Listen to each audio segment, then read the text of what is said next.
कहा हस्तिनापुर के बारे में, तो मुझे लगा कि हो सकता है ये शिकायत करेंगे कि क्यों कहा आपने ऐसा। 8-10 गांव के वरिष्ठ बुजुर्ग वो मेरे पास आए, तो मैंने निवेदन किया कि क्या आपके मन का भाव है। तो वो क्या कह रहे थे कि जो सवाल आपने कहा ना, वो कई बरसों से हमारे मन में है कि कभी हस्तिनापुर के लोग हमें हमें सामने मिले तो हम उनसे पूछेंगे कि भाई कौन सी मजबूरी थी जो सामने एक नारी के वस्त्र उतरते रहे और आप मौन होकर के बैठे रहे। ऐसी कौन सी मजबूरियां आ गई थी? पांडवों को जलाया जा रहा है, आप मौन होकर के बैठे रहे। ऐसी कौन सी मजबूरियां आ गई थी? ऐसे कौन से गर्व में डूब गए थे लोग के सामने अत्याचार होते रहे, उनको रोकने वाला कोई नहीं था। वचन नहीं तोड़ना चाहिए, तय है, ये सच है, वचन नहीं तोड़ना चाहिए। मेरे मन की एक बात, और भूलना मत, मैं फिर बोल रही हूँ, भूल मत जाना, नहीं मतलब प्रेम से ही बोल रही हूँ मैं, कि भूल मत जाना जो मैं बोल रही हूँ, क्योंकि हो सकता है इसके बाद मैं कब कहूँ ये बात या कहूँ भी नहीं। वचन नहीं तोड़ना चाहिए, ये हमको भीष्म ने सिखाया है। भीष्म प्रतिज्ञा है ना, देवव्रत नाम है पितामह गंगा पुत्र का। देवव्रत, देवव्रत अपने पिता के सामने वचन दिया था कि मैं क्योंकि वो विवाह करना चाहते थे वो कन्या से, तो कन्या के पिता ने कहा कि अगर ये भीष्म के घर पुत्र हुआ तो वो राजा हो जाएगा। उसके लिए पितामह भीष्म ने, देवव्रत ने कहा कि मैं भीष्म प्रतिज्ञा करता हूँ पिताजी आप विवाह कीजिए, मैं जीवन भर तक बाल ब्रह्मचारी होकर के और आपका पुत्र बन करके रहूंगा, मेरी प्रतिज्ञा है, ये वचन है। वो प्रतिज्ञा की उन्होंने और वचन दिया वहां के मैं हस्तिनापुर के साम्राज्य की जीवन पर्यंत रक्षा करूंगा। वचन दिया, वचन नहीं तोड़ना चाहिए। राजा दशरथ ने वचन दिया, वचन नहीं तोड़ना चाहिए। ठीक है, हम भीष्म प्रतिज्ञा का सम्मान करते हैं, हम दशरथ जी के वचन का सम्मान करते हैं, लेकिन मैं किसकी अनुयायी हूं? मुझे क्षमा करना, मैं किसकी अनुयायी हूं? दो लोग ऐसे हैं जिन्होंने अपने वचन, बुद्धिजीवी लोग मेरी बात पर थोड़ा सा ध्यान देंगे, दो लोग ऐसे हैं जिनने अपने वचन नहीं तोड़े, अपनी प्रतिज्ञा नहीं तोड़ी, और कोई एक ऐसा है जो रणभूमि के अंदर वो प्रतिज्ञा करके बैठे हुए थे, वचन दे के बैठे हुए थे कि पार्थ मुझे चुन तो रहे हो, लेकिन एक बात याद रखना, मैं प्रतिज्ञा करता हूं, मैं पूरे युद्ध में शस्त्र नहीं उठाने वाला हूं, मैं प्रतिज्ञा करता हूं। दो लोगों की प्रतिज्ञा टकरा गई साहब, दो लोगों की, आप समझ रहे हैं? पितामह भीष्म प्रतिज्ञा करते हैं कि मैं वचन नहीं तोड़ूंगा, रक्षा करूंगा। कन्हैया प्रतिज्ञा करते हैं मैं शस्त्र नहीं उठाऊंगा। एक समय ऐसा आया जब दो प्रतिज्ञाएं टकरा गई, एक तरफ कन्हैया जी की प्रतिज्ञा, एक तरफ भीष्म की प्रतिज्ञा। और देखो एक समय ऐसा आया, रथ का पहिया उठा करके मेरे गोविंद ने अपनी प्रतिज्ञा तोड़ दी और भीष्म मुस्कुरा दिए, गोविंद तुम हार गए, मैं जीत गया। बहुत ध्यान से सुनना, गोविंद तुम हार गए, प्यारे मेरे भगवान तुम हार गए, मैं जीत गया। देखा, उठा लिया ना तुमने शस्त्र। कन्हैया क्या कहते हैं, पितामह आप ठीक कहते हैं, आप जीत गए, मैं हार गया, लेकिन अगर किसी की भलाई के लिए, अगर किसी के भले के लिए, अगर किसी के कल्याण के लिए एक बार नहीं 1000 बार भी प्रतिज्ञा तोड़नी पड़ जाए तो तोड़ देनी चाहिए। काश काश आपने प्रतिज्ञा तोड़ दी होती, आपने वचन थोड़ा सा तोड़ दिया होता तो बाणों की शैया पर आपको प्राणों का त्याग नहीं करना पड़ता। वचन तोड़ा जाना चाहिए जब किसी का भला हो रहा हो। जैसा मैंने कहा वैसी तालियां, मुझे पता चले कि हाँ आपको समझ में आ गई मेरी बात। आपसे नहीं कहा था मैंने, टीवी पर जो लोग बैठे हैं वो भी तो सुन रहे हैं। आप मुझे थोड़ा सा समर्थन देना अपना। क्या मैं गलत बोल रही हूँ? प्रतिज्ञा नहीं तोड़नी चाहिए, नहीं तोड़नी चाहिए, झूठ नहीं बोलना चाहिए, वचन नहीं लेकिन अगर मेरे ये पहिया उठा लेने से प्यारे तुम कहते हो कि मैं जीत गया, कन्हैया तुम हार गए, तो गोविंद ने पलट के जवाब दिया, पितामह इस युद्ध में, प्रतिज्ञा में आप जीत गए, मैं हार गया, लेकिन धर्म की रक्षा में मैं जीत गया और आप हार गए। अगर आपने प्रतिज्ञा थोड़ा सा वचन से उठ करके उस अबला को बचा लिया होता, थोड़ा सा वचन से उठ करके पांडवों को दया दिखा दी होती, थोड़ा सा वचन से उठ करके लाक्षागृह में मुझसे पहले आप पहुंच गए होते, थोड़ा सा वचन से उठ करके दुर्योधन को डांट दिया होता, तो शायद महाभारत का युद्ध नहीं होता। होता क्या? नहीं होता। उस घर मैंने रामेश्वरम में इस पे आप पे चर्चा कर ली है, अच्छे से रिकॉर्ड कर रखी है लोगों ने, सुन लेते हैं मतलब बार बार वो कि क्या क्या मैंने रामेश्वरम में कहा था। तो अब तो मैं केवल इतना ही कहूंगी, रिकॉर्ड करने के लायक मेरे पास केवल एक ही बात है, और मोबाइल चालू रखें आप, क्योंकि मैं आप ही से बात कर रही हूँ। जितने लोग सत्संग के माध्यम से देख रहे हैं, यहाँ समस्या क्या थी सबसे बड़ी? युद्ध क्यों हुआ? क्यों युद्ध हुआ? थोड़ा सा मोबाइल चालू करें आप और मेरी बात जरा आप तक पहुंचे। क्या कसूर था? लोग पूछते हैं क्या कसूर था लड़ाइयों का, झगड़ों का, महाभारत का।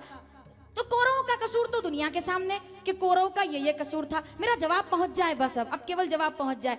कौरवों का तो कसूर सबके सामने है कि वो अहंकारी थे और लोभी थे, वो जब सब थे तो महाभारत हो गई। पांडवों का क्या कसूर था? इनका केवल एक ही कसूर था। क्या? मेरा जवाब सुनना, मेरा जवाब। मेरे लहजे में जी हुजूर नहीं था। केवल 2 लाइनों में जवाब देना चाहती हूँ, केवल 2 लाइनों में। ताली तो दोनों हाथ से बजती है ना, दोनों हाथ से बजती है। तो कौरव लड़े तो पांडव भी लड़े, महाभारत तो दोनों ने की, लड़ाई तो दोनों तरफ से बराबर हुई। तो कौरवों का दोष तो जग जाहिर है कि अपने अहंकार में वो मारे गए। पांडवों से पूछा गया तुमने क्यों किया ऐसा, तुम्हारा क्या दोष था जो महाभारत हो गई? जवाब सुनना सीधे से कि मेरे लहजे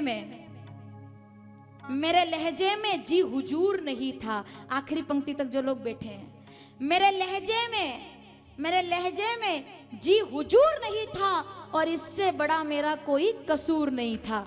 केवल ये मेरे लहजे में जी हुजूर नहीं था। षड्यंत्रों के सामने हम हार गए। अरे षड्यंत्रों की बजाय थोड़ा सा प्यार से कह दिया होता, हम तो यूं ही हारने को तैयार थे भाई, इतना दिमाग तो यूं ही लगाया। थोड़ा सा प्यार से कह दिया होता।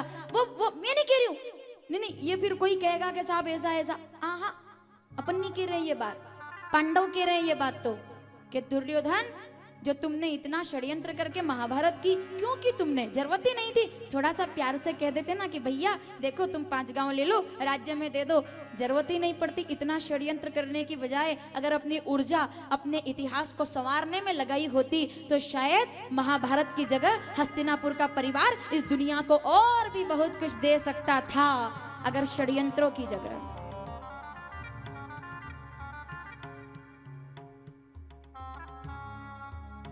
महाभारत मेरा प्रिय विषय है, हमेशा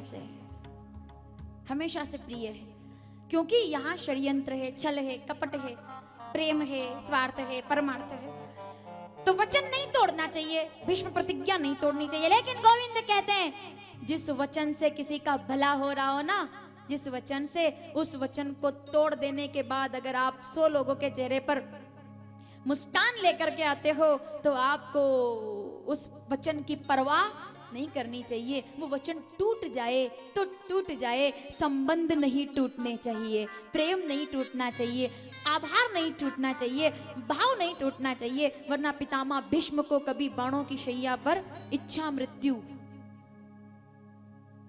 हाँ इच्छा मृत्यु बहुत बड़ा शब्द है ये। कौन है पितामह भीष्म? कोई ऐसी वैसी ताकत के बारे में बात नहीं कर रही हूँ।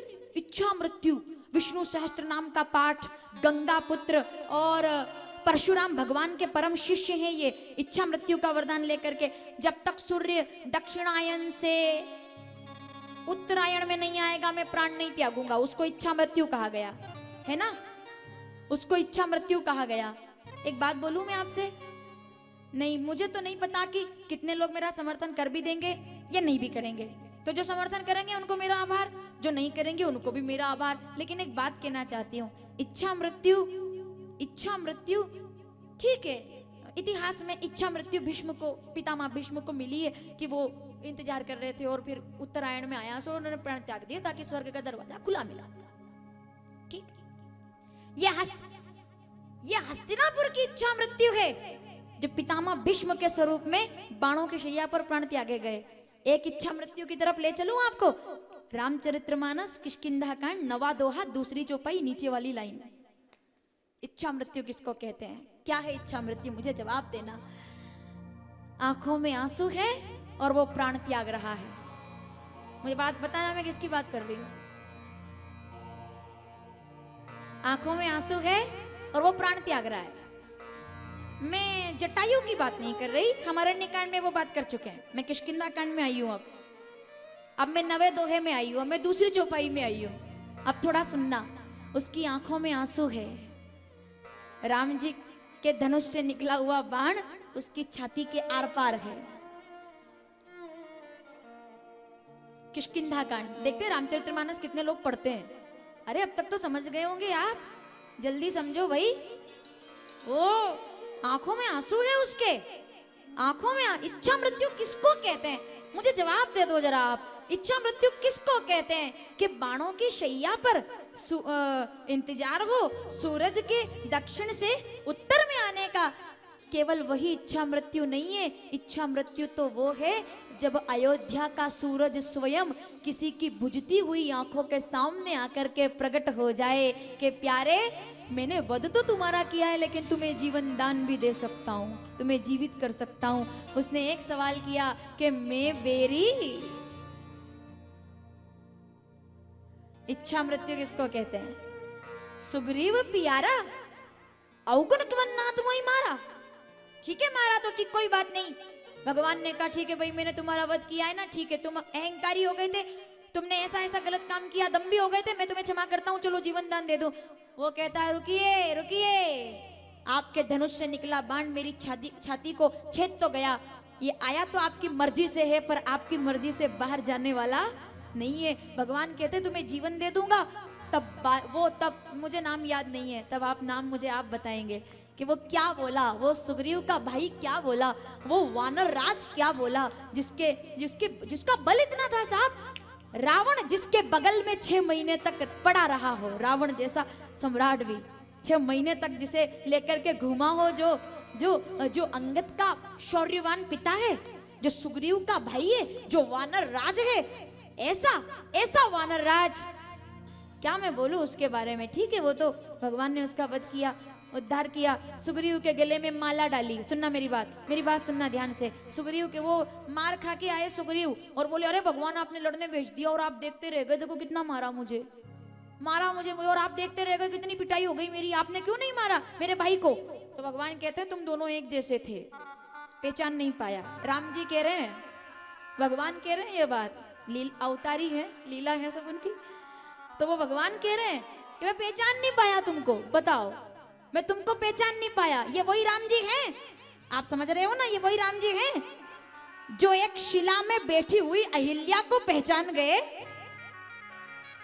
वो 2 भाइयों में ये कह रहे हैं कि मैं तुम्हें पहचान नहीं पाया तो मैं तुम्हें गले में माला डालूंगा। तो सुग्रीव को माला पहना दी। एक बात कहूं, उनके सुग्रीव के गले में माला पहना दी और जब बाली सामने आया तो कहा कि मैं तुम्हारे गले में माला नहीं, मैं तुम्हारे गले में मैं अपने प्रेम की, अपनी भावना की, अपनी भक्ति की जय माला पहना करके तुम्हें स्वर्ग के लिए रवाना कर रहा हूं।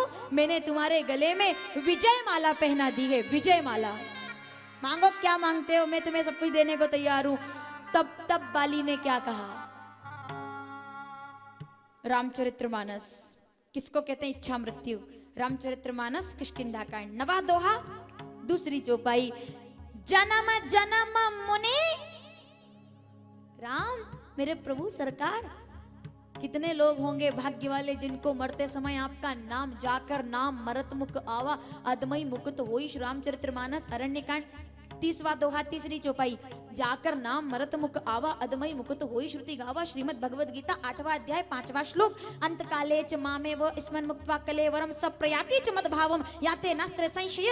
अष्टावक्र गीता 1ला अध्याय 10वां श्लोक। अहम करते अहम मानम महाकृष्णा अहिदैषित ना अहम करतेति अस्या विश्वास अमृत पित्वा सुखी भवेत्। ये बात कहने वाले भगवान बाली से कहते हैं मांगो क्या मांगते हो? तब बाली ने पलट के जवाब दिया, जन्म जन्म मुनि जतन कराई अंत राम कही। मेरे सरकार आप आए हो सामने, तुम्हारे बिना जीने से ज्यादा तो तुम्हारे सामने मृत्यु को गले लगाने को तैयार हूं, लेकिन आप सामने हो ये मेरा सौभाग्य है, मैं प्रणाम करता हूं। क्या बोलूं मैं, कितना बोलूं मैं? घड़ी को देखूं या आपको देखूं, समझ नहीं आता।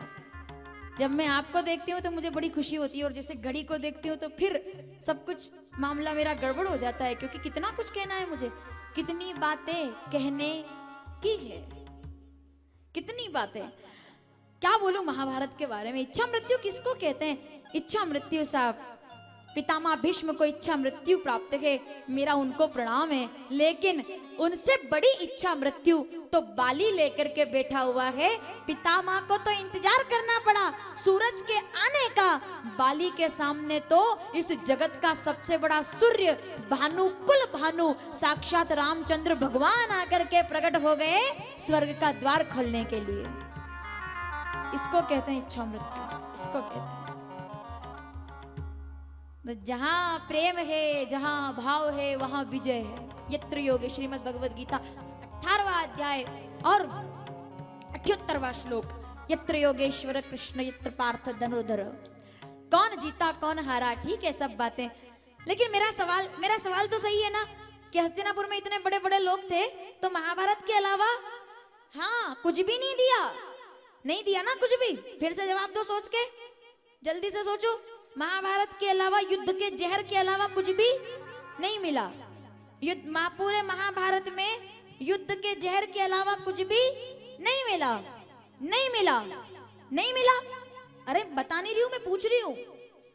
आप तो एकदम ऐसे देखते हो मेरी तरफ कि जैसे मैं बोलती जाऊंगी। मैं बता नहीं रही हूं, मैं तो पूछ रही हूं कि महाभारत में युद्ध के जहर के अलावा, ठीक है हम कह देंगे महाभारत के अलावा कुछ नहीं दिया, कुछ नहीं मिला, लेकिन एक बात का जवाब मुझे दे देना, युद्ध का जहर दिया है अगर तो कोई बात नहीं, लेकिन इस युद्ध ने हमें सबसे बढ़कर के 700 श्लोक वाला गीता का अमृत प्रदान कर दिया है हस्तिनापुर ने। और कुछ दिया ना दिया मैं नहीं जानती, महाभारत के युद्ध के जहर से और कुछ मिला ना मिला मैं नहीं जानती, लेकिन एक बात है, अगर ये युद्ध ना होता तो उस रणभूमि की चिंता से कोई चिंतन का अमृत प्रकट नहीं होता। सोचो आप, सेना लड़ने को तैयार, हथियार बंद, सब काट देंगे, मार देंगे, और ऐसे में कोई कह रहा है कर्मण्येवाधिकारस्ते मा फलेषु कदाचन। चिंतन सुनो, मेरा ज्ञान सुनो अर्जुन, मैं तुम्हें बताऊं। ये तो ठीक है कि महाभारत युद्ध के जहर के बाद, मतलब युद्ध के जहर के साथ गीता का अमृत निकल आया, जो आज तक लोगों को अमर कर रहा है। उस गीता को मेरा प्रण, एक बार जरा दोनों हाथ जोड़कर मेरे गोविंद को याद कर लें कि गीता से बड़ा शास्त्र जगत में कहा होगा। 700 श्लोक जैसे 700 गोलियां जो हमारे हर मर्ज की दवा है, हर मर्ज की दवा है, हर मर्ज की। ये ऐसी दवाई गीता के श्लोक पढ़ना चाहिए गीता। तो युद्ध के जहर से गीता का अमृत निकला, महाभारत कथा। युद्ध हुआ, तब अंत में उत्तरा प्रार्थना करने लगी कि सरकार पाहि माम शरणागति। गोविंद भगवान ने तुरंत अर्जुन की ओर देखा, ब्रह्मास्त्र का खंडन किया है जो गुरुपुत्र अश्वत्थामा ने छोड़ा है, अर्जुन ने खंडन किया। और यहाँ भगवान ने उस बालक की रक्षा की। जन्म हुआ है परीक्षित जी महाराज की, एक राजा का जन्म हुआ है, 2 युगों के साक्षी का जन्म हुआ है। जब समय बीता, पांडवों ने परीक्षित को राजा बना दिया, इनको गादी मिल गई, सत्ता मिल गई। 31 वर्ष की आयु तक धर्म के साथ राज्य शासन किया है परीक्षित जी ने। कलयुग से सामना हुआ, कहां रहूं मैं, मुझे बताएं आप। तो राजा परीक्षित ने कहा कि जहां भगवान का मंदिर ना हो तुम वहां रहो, जहां अहंकार हो तुम वहां रहो, कपट हो तुम वहां रहो, सोने में तुम रहो। और जरासंध का मुकुट लगा करके वो सम्राट शिकार करने को आया। ये भी बहुत अच्छी कथा है, इसको सुनेंगे आगे। जरासंध का मुकुट लगा करके शिकार करने को आया, और जब वो आए तो श्रमिक मुनि के आश्रम में जल मांगा। जब इच्छा पूरी नहीं हुई तो मरा हुआ सांप बाबा के गले में डाला। श्रमिक ऋषि के पुत्र श्रृंगी ऋषि को खबर मिली कि मेरे पिता का इतना अपमान।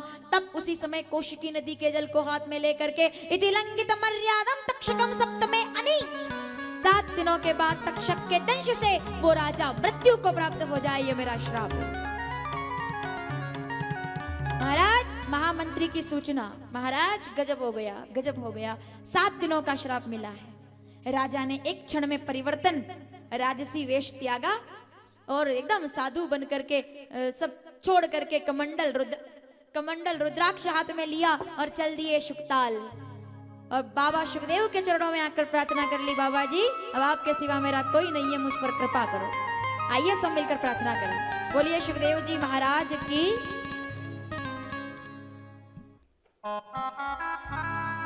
गुरुर ब्रह्मा गुरुर विष्णु गुरुर्देवो गुरु साक्षात तस्मै श्री। अब कोई ना सहारा बिन तेरे, मेरी नैया डूब रही है, पतवार तुम बन गए हो। अब कोई ना सहारा बिन तेरे, गुरुदेव सावरिया मेरे। अब कोई ना सहारा बिन तेरे, गुरुदेव सावरिया मेरे। जय हो।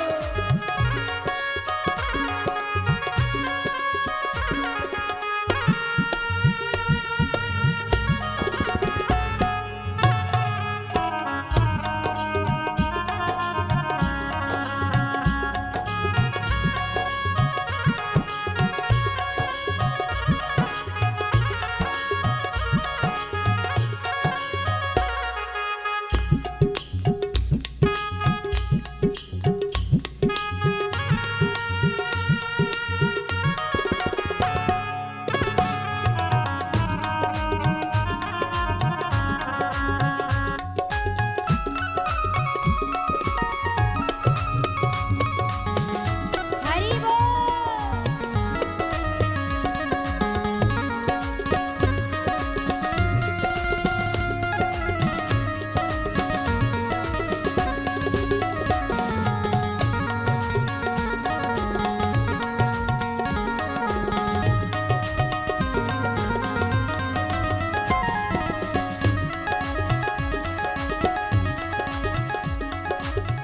ऐसा रंग तू रंग दे सवरिया,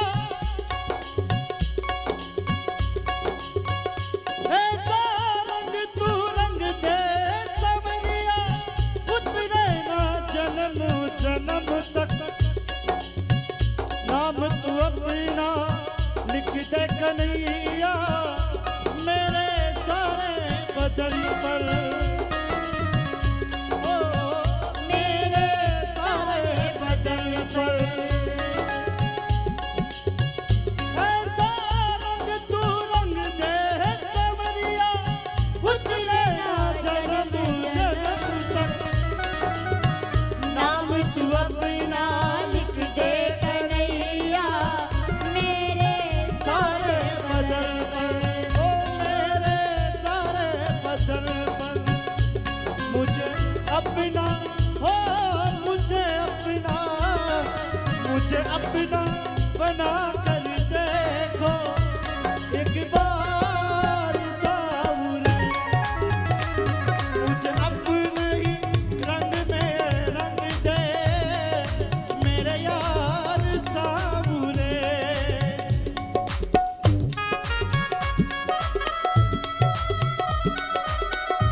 राधे।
रंग देखी रंग नाई छूटे, धोबिया धोए चाहे सारी उमरिया। ओ धोबिया धोए चाहे सारी उमरिया।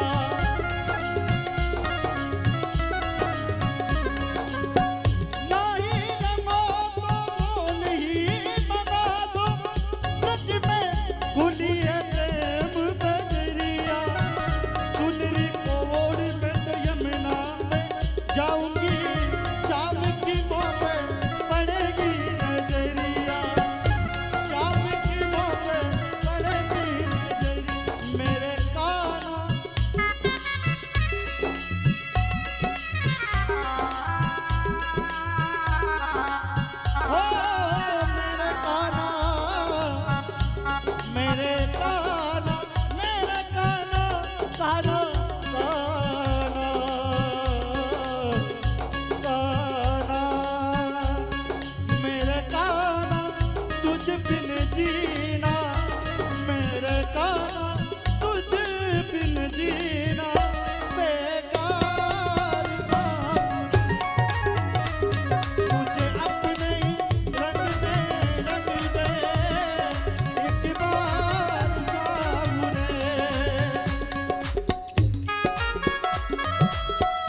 विदेशी की तरह विदेशी होने की फीलिंग ले लेना भैया।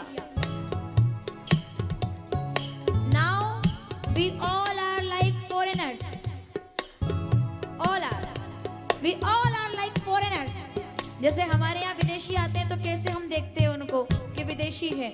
विदेशी होने की फीलिंग ले लो, क्योंकि हम यहाँ नेपाल तो हमारा हृदय है, हमारा देश है, लेकिन एक बात देखी जाए तो हम विदेश में हैं, तो हम यहाँ के लिए विदेशी हो गए। तो विदेशी होने की फीलिंग ले लो कि हाँ भैया हम विदेशी।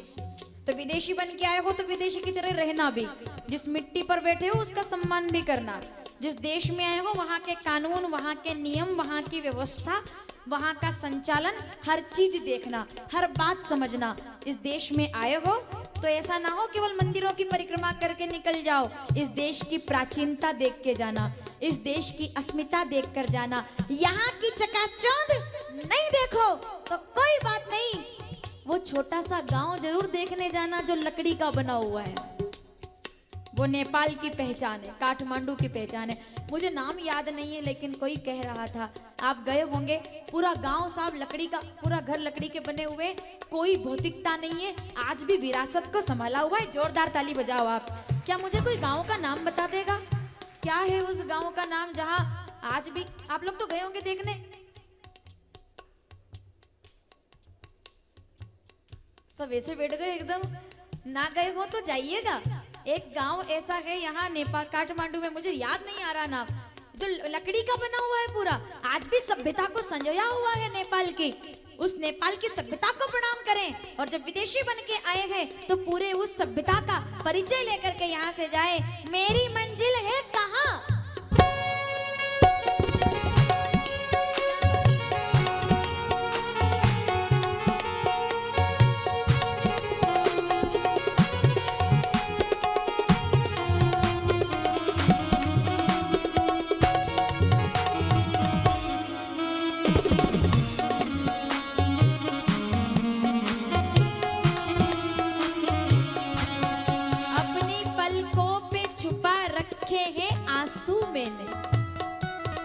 ये तुम जानो या मैं जानू, ये कितनी व्यवस्थाएं छोड़ करके, अपना घर छोड़ करके तेरे दरबार में आया हूँ मेरे पशुपतिनाथ। अपना परिवार छोड़ आया हूँ मैं तेरे दरबार में।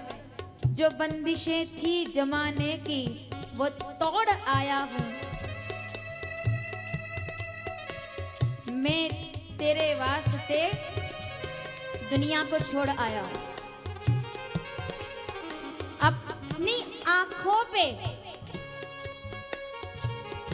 अपनी आंखों में छुपा रखे हैं आंसू मैंने, अपनी पलकों में दबा रखे हैं जुगनू मैंने। मेरी आंखों को, मैंने सुना है कि तुम्हारे यहाँ बिन मौसम बरसात होती है, आज तो देखा भी। मेरी आंखों को भी बरसात का मौका दे दे, हम तेरे शहर में आए हैं मुसाफिर की तरह। 7 रात के लिए हमें मुलाकात का मौका दे।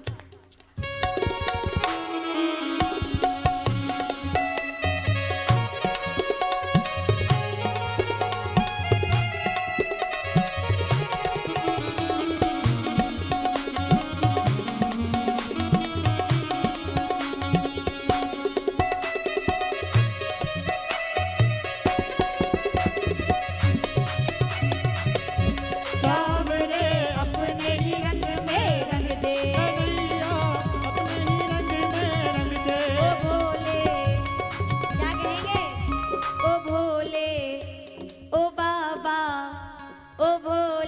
अपने ही रंग में रंग दे,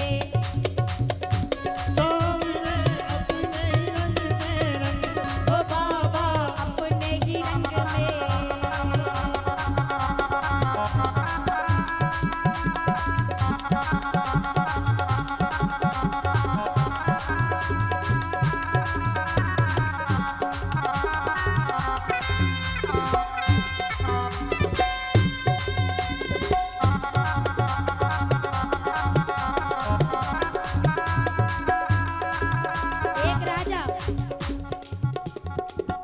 वर्षों से सिंहासन पर बैठा है और अचानक से कोई, जिस राजा ने जिंदगी में कभी झूठ ना बोला हो, व्यवस्था देखना, व्यवस्था, जिस राजा ने जिंदगी में कभी झूठ ना बोला हो, चींटी ना मारी हो, संतों को दंडवत करता आया हो, प्रणाम करता आया हो, आज वो राजा, एक सम्राट, मेरी बात सुनना थोड़ा सा ध्यान से, समय मिल गया है तो बात कर लेते हैं। एक राजा, हम वापस वहीं चलेंगे, हम फिर वही उसी ओर चलेंगे कि क्या सवाल है राजा का, वो किसको ढूंढ रहा है, वो किसकी बात कर रहा है, वो कहां अपनी बात कहना चाहता है, वो किससे मुलाकात चाहता है, वो राजा क्या कह रहा है।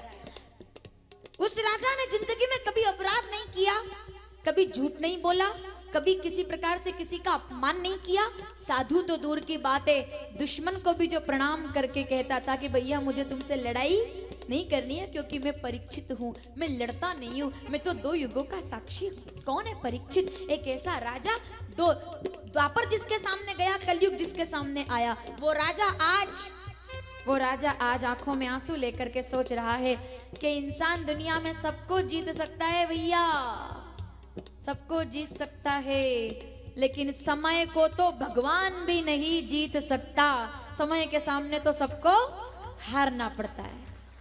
देख हृदय धर ध्यान बावरे, हमारे यहाँ ये गीत गाया जाता है, मुझे तो बुजुर्गों के माध्यम से सुनने का अवसर प्राप्त होता रहा है, और आज भी जब भी कभी अवसर मिलता है तो मेरी पूज्य नानी जी, क्योंकि बुजुर्गों के पास बैठने से ही तो हमें सब कुछ मिलता है ना, उनका स्वास्थ्य कुछ खराब है, इस कारण से वो 5 वर्षों तक हमारे साथ यहाँ पर कथाओं में सम्मिलित रही हैं, और इस समय स्वास्थ्य खराब होने के कारण वो यहाँ नहीं पहुँच पाई, लेकिन मैं प्रणाम करती हूँ आज नेपाल की इस भूमि से, उनके चरणों में नमन करती हूँ कि उनके द्वारा पिलाई हुई घुट्टी या उनके द्वारा दिया हुआ आशीर्वाद ही आज यहाँ इस स्वरूप में यहाँ पर फलित हो रहा है। तो ये वो गीत आज भी जब गाती है तो बड़ा अच्छा लगता है कि देख हृदय धर ध्यान भाव रे, मनुष्य नहीं बलवान, प्यारे समय बड़ा बलवान, इसके सामने कोई जीतने वाला नहीं है। बड़े बड़े लोग हार गए साहब, वरना एक राजा, मुझे नाम बताना किसकी बात कर रही हूँ मैं,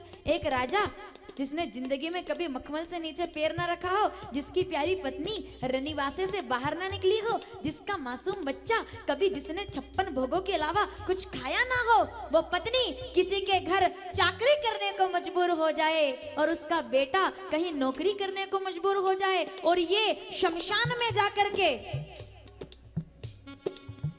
कौन बलवान है मुझे बताओ, कौन बलवान है? हरिश्चंद्र के जैसा ज्ञानी समय ने उसकी एक ना मानी, वो तारा वो रोहित, क्या समय होगा। उस राजा ने सीने पर छाती पर क्या पत्थर रखा होगा कि पत्नी जिसको कभी जीवन में अपना भी काम करने की जरूरत नहीं पड़ी होगी, वो किसी के घर नौकरी करने को मजबूर हो जाए। माताओं, समय से बड़ा बलवान कोई नहीं है। इंसान सब कुछ जीत सकता है, ना तो समय के पीछे रहने वाले, तो फिर जवाब क्या है? ना तो समय के पीछे रहने वाले महान है, ना समय से आगे भागने वाले महान है, समय के साथ चलने वाला इंसान महान माना जाता है। समय के साथ, समय की बात है और कुछ नहीं, समय समय की बात है। हरिश्चंद्र जैसा ज्ञानी, काशी आज भी हरिश्चंद्र के घाट से सुशोभित हो रही है। आज भी हम जब देखते हैं हरिश्चंद्र घाट को, देखते हैं तो पता चलता है भैया समय से बड़ा बलवान, वरना एक राजा जिसकी पत्नी नौकरी करे और बच्चे को सांप दंश दे दे, और वो अपने प्यारे बेटे के शव को लेकर के आइए कि मैं चाहती हूँ कि आप इसको, क्या मतलब क्या बोलूं मैं, और वो पिता कहता है कि मैं वचन तोड़ने वाला नहीं हूँ, मैं सत्य से डिगने वाला नहीं हूँ। भगवान भी प्रकट हो गया ऐसे राजा के सामने कि तुमने समय को तो हरा दिया, लेकिन तुमने भगवान को जीत लिया। हरिश्चंद्र, तुमसे बड़ा सत्य प्रज्ञ कोई नहीं होगा। समय से बड़ा कुछ नहीं। आज राजा परीक्षित सिंहासन छोड़ करके, आज आंखों में आंसू है, आज आंखों में, किसको कहते हैं समय, वरना पूरे जगत को, जिनके चरणों का जल, क्या बोलूं मैं, आप समय ही तो है। कितनी बार मैंने कथा सुना दी होगी आपको, एक पग में ब्रह्मांड नाप लेने वाला भगवान। समय समय समय भैया, भगवान ने भी कभी नहीं कहा वो इंसान बन करके रहे, क्योंकि समय से वो भी नहीं जीते, मेरा भगवान भी समय से नहीं जीता, समय के साथ चले मेरे राघव। प्रसंग याद करना कि पूरी दुनिया को अपनी पलक झपकाने से दान कर देने वाले मेरे राघव, सुदामा की झोली भर देने वाले मेरे माधव, उनके सामने एक याचक खड़ा हुआ है और वो प्रणाम करता है मेरे राम जी को। बताओ किसकी बात कर रही हूं मैं, किसकी बात कर रही हूं? सुना है आपने प्रसंग? किसकी बात चल रही है? प्रणाम कर रहा है कोई, क्योंकि किराया बाकी है, किराया बाकी है। मेरी नाव में उतर करके आए हैं ना, प्रणाम कर रहा है और मेरे राम जी का हाथ चला जाता है ऐसे उसको देखकर, यूं ऐसे हाथ गया मेरे राघव का कि माला, मतलब भगवान ने जैसे केवट ने प्रणाम, देखो समय की बात चल रही है, जैसे केवट ने प्रणाम किया ना उतार करके पार, तो मेरे राम जी का हाथ सीधे अपने गर्दन पर गया। क्यों? कि गले में से मोती की माला तोड़ू और इस केवट को धन्य कर दूं, धनवान बना दूं। लेकिन जब हाथ गया तो मेरे राम जी भी समय के सामने हार गए, क्योंकि गले में आज सोने की माला नहीं है, रुद्राक्ष पड़ा हुआ है। आज गले में मोतियों के हार नहीं है, तुलसी चंदन पड़ा हुआ है। मेरे राम जी वो हाथ में सोना नहीं आया, रुद्राक्ष आया। रुद्राक्ष को देख करके राम जी थोड़े से आज थोड़ा सोचने लगे कि क्या आज में मुझे इस बात का अफसोस नहीं है कि मुझे राज्य नहीं, भगवान क्या अफसोस करेंगे, लेकिन दुख इस बात का है कि रघुकुल रीति प्राण जाए पर मैं इसको क्या दूंगा। समय के सामने राम, कभी कभी ऐसा हो जाता है हम बाजार में निकल जाते, भले ही हम तो कितने ही करोड़पति हो, और कभी कभी ऐसा हो जाता है कि जेब में पैसे भूल जाते हैं, कभी कभी ऐसा हो जाता है। तो उस समय कितना ही बड़ा धनवान हो कोई, निकल गए बाहर ऐसे ही और पैसा भूल गए घर, फिर क्या, कितना ही बड़ा धनवान हो और तभी कोई मदद कर दे तो फिर वो हमारे लिए हो जाता है कि भैया नहीं नहीं इसने आज हमारी सहायता कर दी, ये काम आ गया। उस समय कौन राम जी के काम आया? राम जी का समय और काम आने वाली जनक सुता जग जननी जानकी मुद्रिका निकाल कर देती है, लीजिए प्रभु मैं हूं ना, आप ये मुद्रिका दे दो। केवट ने कहा आप दोनों ही रहने दो, एक वचन दे दो, वो सबसे समझदार, वो सबसे बड़ा ज्ञानी, उसने कहा दोनों क्यों, आप बात करते हुए काम करो, कुछ मत दो, आते समय जो दोगे वो रख लूंगा, इससे चतुर सुजान कौन होगा।